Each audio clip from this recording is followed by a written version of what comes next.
Good morning, afternoon, and evening, everybody.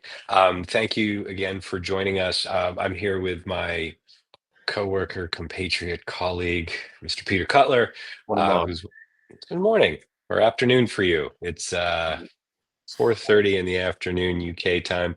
I'm here in sunny Florida, which is what it is. And I've never understood why it's really hot out there and really cold in here. I never understood why they do that. Like I've been wearing a sweater the whole time, or jumper for those of you in the UK.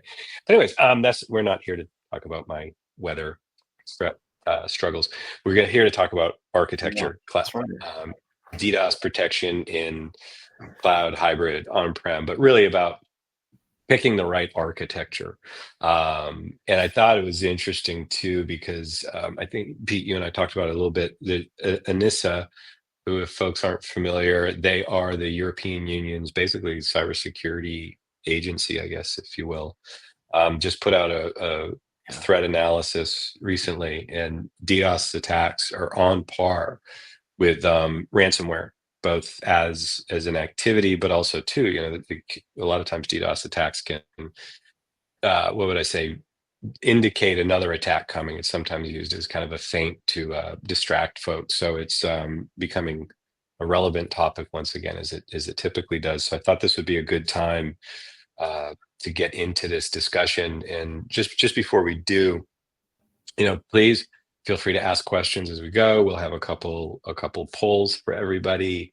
Yeah, and the idea here is to just really get into more an analysis of the architectures versus pushing people one way or another. We want to make sure that we're sharing the insight that Pete's getting from talking to different customers and working with different architectures and so on.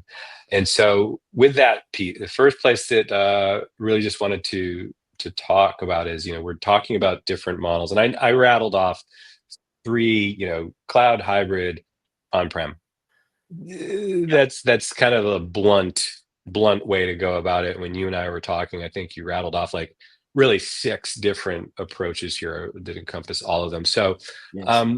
would you mind please just set the stage, and let's just talk about what these different models are.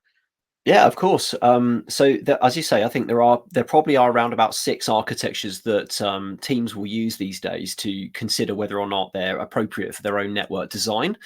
Some of them are relatively new, actually. So I think we come from an age of where it was always a split decision between, do we host and manage some technology on our own network, or do we just use as a generalist term the cloud, essentially? But there's in the Venn diagram of everything, there are bits and pieces in between that can be used, and there are optimizations of the way things work today that can be used to enhance both or even one of those components.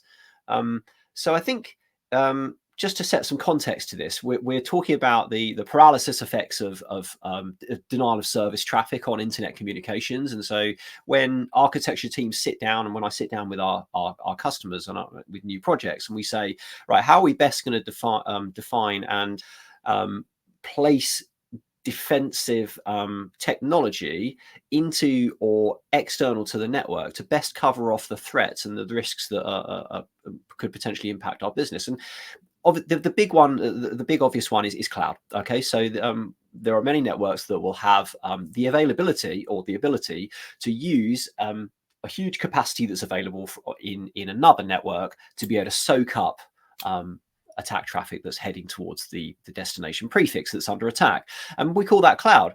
However, these days there's probably a better definition of that is a combination of strategies when it comes to cloud, defined as either cloud first or cloud backup.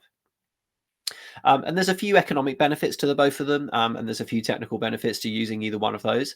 Cloud first is what we would define in terms of a strategy as a mitigation strategy. So it's about mitigating the effects or the collateral damage effects that these incidents can impose upon networks or consumers of network services. And a cloud first strategy really is that. Whenever I think the network's under threat, I'm going to invoke my cloud cleaning capacity or service, and I'm going to have that handle the threat for me.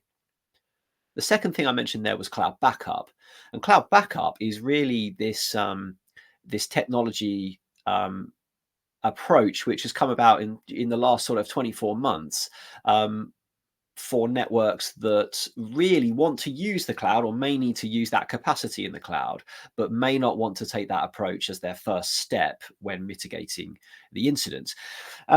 And this is a consideration about architecture and what the network looks like that you're trying to defend, but it's also a consideration around the statistics as well. So I'm not sure how many people here have seen Corero's threat report.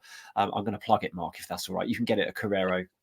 Yeah. All right. I mean, it is our channel. It is our channel. Yeah, so, I'll cut you some slack. We could do that. So after that shameless plugging, the statistics speak for themselves. And the reason we have these threat reports is because it gives potential project owners an insight into our data set across our defense across all the autonomous systems we're deployed in. And that is useful because it's raw data. Yes, there's some commentary around it, but ultimately one of those statistics is that still 98% of the attacks that we see are under 10 gigabits per second in volume. So that has really driven this concept of cloud backup that are delivered through our strategic partners that we work with. And there are some benefits with that. And can I just ask a clarifying question, just to be clear in everybody's mind? So when you're talking cloud backup, you're talking as obviously not data backup. You're talking about as a fallback plan, a contingency, meaning backup, like, I've had this attack to my data center. I'm going to fall over to, or, I shouldn't say fall over, but redirect that traffic to a cloud-based solution. Exactly that, Mark. Yeah, that's a great clarification. It's the alternative plan that a network would have to invoke this extra capacity to be able to deal with a potential incident that's going on. So that cloud backup, that phrase talks to the sense that there's probably something actually happening before you need to invoke the capacity in the cloud. That's right. Sorry, please continue. That's a segue really into the third strategy that we often talk to people about, which is hybrid. And hybrid, as the name suggests, is a combination of technologies. It's having something deployed within the network, whether that be a mitigation or a protective function or some sort of packet analysis detection process. But it's also having the ability to have the capacity that cloud will deliver those networks as well. So hybrid is the best of both worlds. There's ultimately protection to be gained from running the two together, and that's what we call hybrid. Sorry, not to interrupt you again, but we did have a question come in that Sven asked, and that was really like, we were talking about cloud backup. How does that contrast to a hybrid solution? Well, it contrasts in multiple ways. First of all, it's the economics of it are a bit more favorable to the users or the consumers of it. So generally, cloud, if you have a service provider or a third-party cloud service that is prepared to offer you cloud backup, then because they know that it's not going to be used as often as a cloud-first strategy, then generally it's a lower price point. It's a lower cost model. And that depends on the threat profile of the business that is actually using this, etc. But apart from that, the features, the technology features that you use to invoke it can be somewhat different as well. So they're not necessarily always on. They may well be on demand. So it may be triggered either using an automation tool on premise within the network, or it could be a manual operation, which has certainly been done for a long time up until recent times. Yeah, so they're the main differences. So that takes us to hybrid. I think the fourth one is you're looking at the other end of the spectrum. You've got on-premise technology, and Mark, we do a lot of work within service providers, hosting providers, autonomous system operators, which is that one part of our addressable market. And they will typically look at deploying technology on their network, and that's generally because they have the level of scale to be able to offer, to be able to achieve these tasks that soaks up a lot of volume, but also deals with the complexity of the attacks.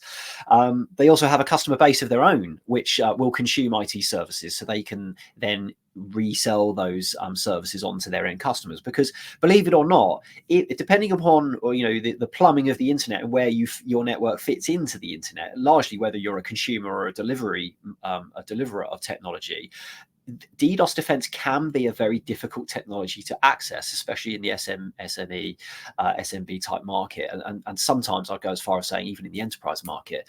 That's going to be a factor of who your technology providers are, because there's the good and the great and the not so great, and that really depends on what their service provider is offering in them and what technology they host for you. But in general, on-premise talks about the fact that you have technology in your network and you're using it for defense purposes. Yeah, so self-hosted. The fifth option really is the emergency options, and again, that's a category that we would put into a form of mitigation. Now, it's very, very crude. It's the big red button on the desk when everything gets out of control. It's about removing prefix announcement from the internet. It's about saying to the upstreams that you're connected to, just take this problem away and propagate that message into the internet. So there's pros and cons to that.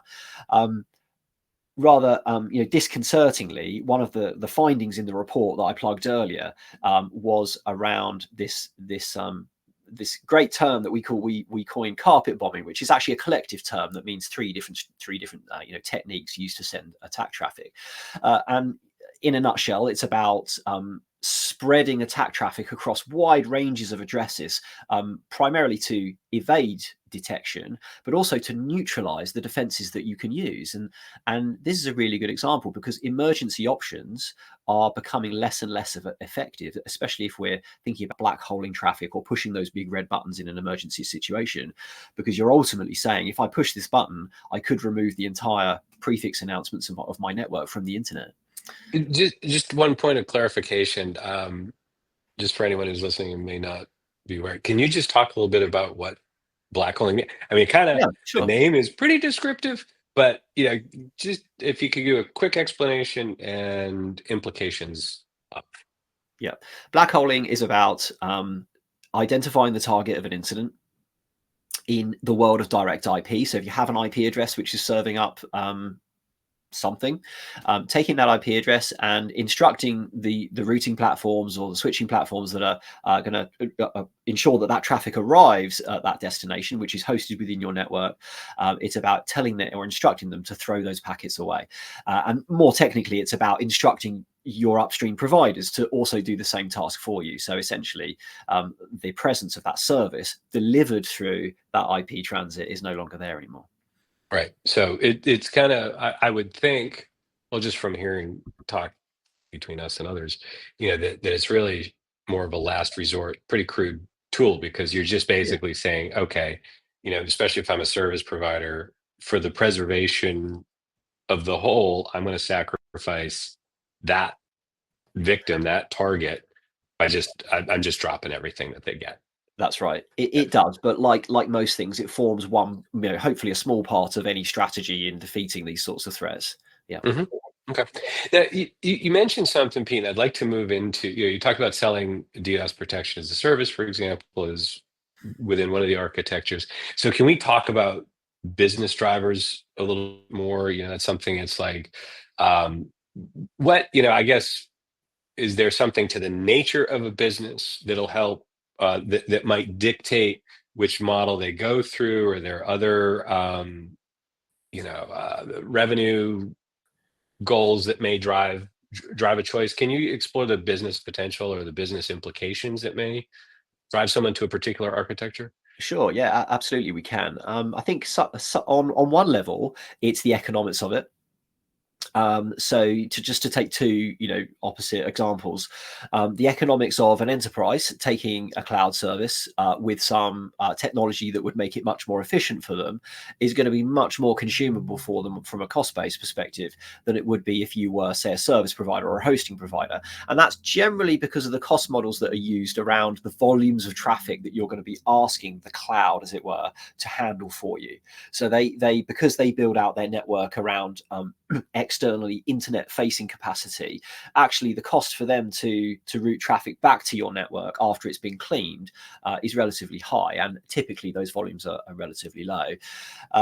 So it's because you're asking them to deal with reasonably low levels of good traffic, the costs are they're okay in general. However, if you're a service provider, the cost model for redirecting the size of, or the amount of addresses that you can redirect to a cloud service on the internet becomes prohibitive, because the volume that you are handling across that prefix size is much, much greater. In fact, I was talking to a network this morning that said, okay, well, if I was to redirect the minimum size block of IP prefixes that you can do on the internet, which is a /24, that would be about 40 gigabits per second of traffic for them, which is going to be a lot for any cloud service to handle when they're routing it, you know, because they have to capacity plan their network as well. So the cost would be probably prohibitively high. And so what they do is they look at more hybrid models or more on-premise type deployments to address that threat. You know, and something I wanted to ask too, in my previous company was we actually did cloud data security, basically. And, you know, we were seeing repatriation of data, you know, from the cloud to on-prem data centers, you know, their own data centers. So typically they were of a certain size, but it had a lot to do with cost. So just, I guess, for my own edification, I mean, if somebody's looking at a pretty large volumetric attack, let's say, um, how much of a potential, like, how do you mitigate the cost of that? Because I would imagine, and again, please educate me here, that if you've got a cloud service, not to dunk on them, but you know, that could drive your cost up, right? That extra traffic, that large volume of traffic. Well, Is that correct? yes, it could do. I mean, these services generally, and the services that we help our customers out with, if the project is a right size and fit, generally commercially orientated around the number of times that traffic is moved into a cloud service, the volume that they're expected to reroute back to your network after cleaning, and those sorts of things. Now, amongst the good and the bad of them all, good ones will have probably unlimited number of times that you can clean. They certainly won't disincentivize their use by constraining you with cost models, and that's probably a fair comment. Okay. You know, something too, as we were prepping for this and talking about some of the business decisions, right? So if I am downstream, because unless I'm a service provider, my service is being provided to me, and I'm concerned about DDoS attacks against my own business, what do I do? Well, what we find happening more and more often these days is that those networks that are constrained because they're using somebody else's address space, or they're very comfortable with a partner that they use to host their services and deliver those sorts of internet connectivity, is that they'll go to them, and they will often use a small piece of detection type technology in their network, which will actually orchestrate the cloud for them. So it will drive automation into the process to say, okay, if we think they're under a threat here, then we can actually signal to our cloud system so that can take care of the threat for us.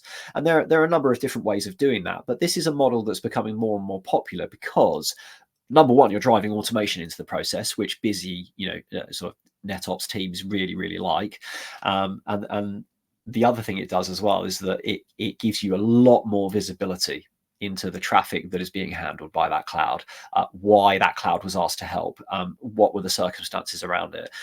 So they're just putting a little bit more control back into the hands of those enterprises, really. Got it. And just I think this leads into the next topic quite well. We had a question come in. So before we get into infrastructure itself as a lead in, Leonardo had a question asking if we plan to work with Cisco and Nokia routers. Sure. So that's a very technology oriented question. It's a good one. We already do, I think. So on the ground at the coalface, we can orchestrate. I think what you're probably talking about there is it's some of the silicon filtering capabilities. And it doesn't matter what size organization you are. If you have an investment that's been made in some routing switching hardware, typically the big players are sort of the HP, Junipers, Cisco's of this world, etc., Aristas, then one of our approaches is to use the investment that's been made in that hardware and the silicon, okay, depending upon the capability of the silicon that's in there today, to perform the tasks that we would normally perform for DDoS defense in a network for us. And that's where all of the importance gets shifted into software from an accuracy perspective, from an automation perspective. That's what we've been doing for a long time. Yeah, it's funny actually from the marketing side. I've been trying to come up with a way to express it, but I keep coming back to I don't care, which doesn't sound good. But it's we're pretty into neutral or agnostic or whatever is in terms of how we provide because Oh, we're in the basically sense of using what hardware, right? Of course. yeah, because okay. Yeah, we'll use that. We have that relationship with Juniper. We, with Cisco, Nokia, a lot of the different edge vendors. I mean, Right. yeah, we'll work with all of them. So let's continue on the technical side of things. I know a couple of the comments that you were making around network capacity, complexity, visibility, and control. Yeah, can you just talk into what some of the infrastructure drivers are that may have a company or an organization lean one way or another, or find something that's like, I guess, what's most appropriate? In terms of which architecture they would use to defend their Yes. network. Yeah. Sure. Well, a lot of it is about the scale of the network, and also the placement of that network on the internet in general, really. So one of the biggest drivers is network capacity. So if you had several 10 gig links to the internet, hundreds of gigabits per second of transit or peering capacity, that the architecture that you use to protect that is going to look very different than if you were taking 100 megabit commits on 1 gig links at various different locations, on one continent as opposed to geographically distributed. That drives it. That's a big driver for what sort of technology you would use. Yeah, so it's quite a holistic discussion around what the network actually looks like, really. Can you give some examples then? Like, I mean, you're talking about obviously these high capacity networks. Like, what makes sense there versus another? So, can you just dig into that a little further? You mind? I can. I mean, really, it breaks it down into the market segment that is consuming this. So, service providers are one extreme. They'll have points of presence in the obvious geographical locations like London, Amsterdam, sort of somewhere in Eastern Europe, maybe an Asia Pacific location and an East Coast US, etc. The list goes on.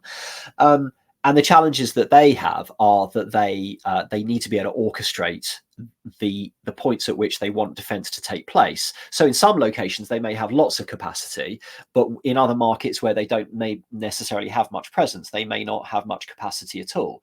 So really what you need is one umbrella sort of holistic tool which will say, okay, well, in that location we're going to be able to do this. It may be silicon filtration, it may be using something in hardware or a virtualized piece of technology. But in another location, we're going to rely on having some sort of direct connect cloud service that we can announce at that time. And I think what the market really lacks today is the ability to say, have an awareness of how the network is connected together, but also how does it know and how does it invoke the different types of defense at the right point and at the right time. Yeah, so that would be one extreme. The other extreme really is if you are consuming services from a network provider, so maybe you're an enterprise or a kind of an SME even, but you still have IPs that you announce to the internet. They may be owned by the provider, for instance. They may be loaned to you. Those are static IPs. So that's then your options are going to be slightly more limited because you're at the behest of the provider's capability in terms of DDoS defense. Now that you can still scale out because you may have quite reasonable capacity links there, in which case it may be suitable to place a technology on those links themselves, but it really depends on the shape and size. Sure, fair enough. And then Sven actually had another question for you. And I have a feeling you're going to say it depends, but we'll go into it. How many hundreds of gigabits, and upstream ports are required for local scrubbing / on-premises solutions, in your opinion? In my professional opinion, how many do you need to essentially become could you just clarify the question? To become a scrubber, to become a cleaning center, or to make it Yeah, worthwhile? actually, Sven, if you don't mind, can you can you clarify for Pete? Well, I'll resubmit the question to him. And then while we're waiting for that, I think the last question I wanted to ask you, or the last topic I want to get into, is risk profile or risk appetite. Like, how is risk a driver for different organizations in selecting a particular architecture? Very much so. We have probably from our own data sets been able to profile the network purpose and link that directly to risk profiles. So the way I think about this is probably in two senses. If you're a hoster, if you have a large virtual private server presence, if you're in that space, then the risks are high for the attraction of DDoS traffic. If you're serving up sort of lesser known services, or maybe your primary role is to connect discrete office locations for your staff, and you're really just kind of a fiber in the ground sort of wholesale provider, that sort of thing, with retail subscribers hanging off that, the risk profile looks totally different. On the other side of things, if you are more of a consumer of technology in the enterprise space, then it really depends on the profile of your business and who you're linked to. So are you a supplier to a technology or a business that is politically unpopular or associated with various nation state actors and things like that? So be careful who your friends are. That's your answer. Yeah, or yeah, I'll just leave it at that. I don't want to wade into politics here. Sure. So, yeah, I think, and do you see, never mind, scrap that question. I'm not going to ask it. Okay. I think that was it. Did we have anything else to discuss? We kind of banged through this. Oh, you know what? I think, let's see, we talked about this. We've had a couple other questions come in. Let me just see real quick. All right. I have not a cloud. I have cloud, but it could be better. Do you have any recommendations for how to improve it? Yes, I think. What does better mean? Better probably means more accurate. It probably means maybe a lower cost for some people, if that would make it better and more consumable for them. Or it could be faster as well. So we can certainly solve the first two with technology. So how do we make it more accurate and how do we make it faster? It depends what type of data you're using to begin the cleaning of that cloud, and that really matters today. How do you mean? What do you mean? Well, so sometimes the process is entirely manual. It's literally it's a manual process to start the cloud cleaning service. More often than not, in the networks we work with, that's part of an automated process. But the technology that's used to understand whether there's an attack or not in the first instance, that's normally a function of what network equipment they're using and the capabilities that it has. And that ranges from using traditional type net flow messages, CFlowD, IPFix type information, right up to very modern techniques, which are actual packet samples. Okay, and then the question will become, well, do you have a detection tool which is accurate and modern enough to be able to understand the extra metadata that are within the samples that you're taking off the network? And that's what the sort of technology that we work with. Now, that will make the process much faster. Then it's a question of how do we make that process more accurate?